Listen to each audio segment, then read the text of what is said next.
Hello friends, welcome to southern food Tamil. இன்னைக்கு நம்ம மசாலா உதிராம கொடுவா மீன் வறுவல் எப்படி பண்றதுன்னு வாங்க பார்க்கலாம். இதுக்கு ஃபர்ஸ்ட் நம்ம ஒரு மசாலா பேஸ்ட் ரெடி பண்ண போறோம். அதுக்காக ஒரு மிக்சர் ஜார்ல 1 டீஸ்பூன் மிளகு சேர்த்துக்கிறேன். கூடவே ஒரு 4-5 பல் பூண்டு, ஒரு சின்ன பழுத்த தக்காளி சேர்த்துட்டு இதெல்லாம் நல்லா நைஸ் பேஸ்டா இந்த மாதிரி அரைச்சி எடுத்துக்கோங்க. இப்போ நான் அதை ஒரு பிளேட்டுக்கு ட்ரான்ஸ்ஃபர் பண்ணிக்கிறேன். இது கூட 1/4 டீஸ்பூன் மஞ்சள் தூள், 2 டேபிள் ஸ்பூன் குழம்பு மிளகாய் தூள், 2 டீஸ்பூன் காஷ்மீரி மிளகாய் தூள். இது கலருக்காக, காரம் இருக்காது. கூடவே தேவைக்கேற்ப உப்பு, 1 டீஸ்பூன் எண்ணெய். இது எல்லாத்தையும் சேர்த்துட்டு நல்லா மிக்ஸ் பண்ணிக்கோங்க. இது நம்ம அரைச்ச மசாலால இருக்க தண்ணியே போதுமானது. உங்களுக்கு ரொம்ப கெட்டியா இருக்கிற மாதிரி ஃபீல் ஆச்சுன்னா கொஞ்சமா தண்ணி தெளிச்சுக்கோங்க. இந்த மாதிரி மசாலா ரெடி பண்ணி வச்சுக்கோங்க. இப்போ நான் 1/2 கிலோ கொடுவா மீனை நல்லா க்ளீன் பண்ணி எடுத்து வச்சிருக்கேன். அதை இந்த மசாலா கூட சேர்த்துக்கலாம். சேர்த்துட்டு இப்போ இந்த நம்ம மசாலாவை இந்த மீனில் எல்லா சைடும் நல்லா கோட் ஆகுற மாதிரி மேலே அப்ளை பண்ணிடுங்க.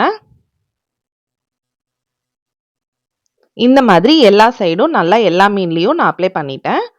இப்போ இதை 1 மணி நேரத்துக்கு நம்ம ஊற விட்டுடலாம். அப்போ தான் டேஸ்ட் ரொம்ப நல்லாயிருக்கும். இப்போ இது 1 hour நல்லா ஊறிடுச்சு. இப்போ நம்ம இதை ஃப்ரை பண்ணிக்கலாம்.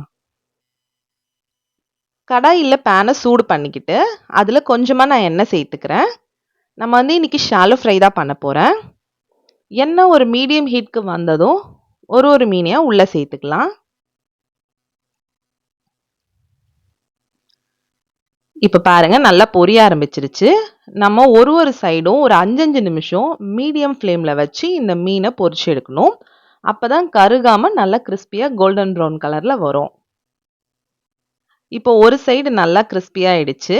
நம்ம இதை திருப்பி போட்டுக்கலாம்.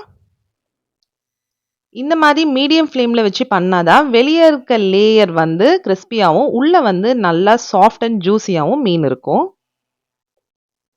இப்போ 2 சைடுமே நல்லா ஃப்ரை ஆயிடுச்சு. எண்ணெயிலேருந்து எடுத்துடலாம். பாருங்க மசாலா எதுவும் உதிரவே இல்லை. அந்த மீன்லேயே தான் எல்லா மசாலாவும் ஒட்டிட்டு இருக்கு. அவ்வளோதான் ஃப்ரெண்ட்ஸ், கொடுவா மீன் வறுவல் சூப்பராக மசாலா உதிராம ரெடி ஆயிடுச்சு. நீங்களும் இதே மாதிரி இந்த மசாலா பேஸ்ட் அரைச்சி எந்த மீனுக்கு வேணாலும் பயன்படுத்தலாம். எல்லா மீனுமே ரொம்பவே டேஸ்ட்டாக இருக்கும்.